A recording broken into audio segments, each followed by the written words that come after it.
mother nor his stepfather believe him.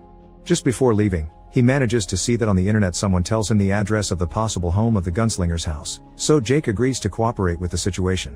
He asks those present for a few seconds to look for his toothbrush but takes advantage of this to escape through the window.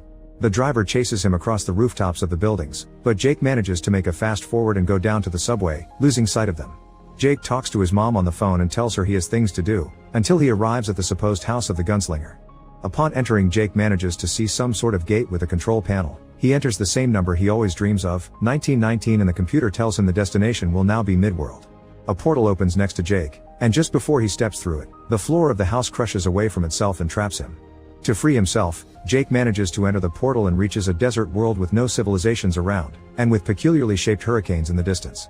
The man in black arrives at his facility and his workers tell him that there has been unauthorized access at one of the portals, being from the same boy they are trying to capture.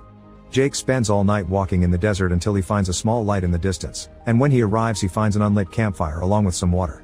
As Jake drinks it, the gunslinger appears from behind and points a gun at him, scaring the kid. Jake explains that he has dreamed about him, and although he tries to persuade him, the gunslinger has no time for his explanations and leaves. When Jake mentions the man in black, Roland almost throws him off a cliff, thinking it is a trap.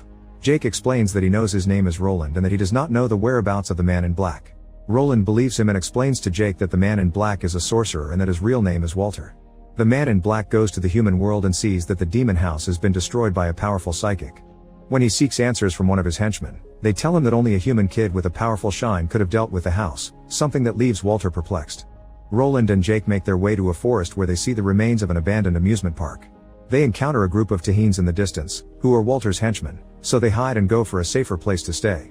Roland manages to prepare dinner and tells Jake that he doesn't know what the facilities around them are all about, with the boy explaining that they are themed parks.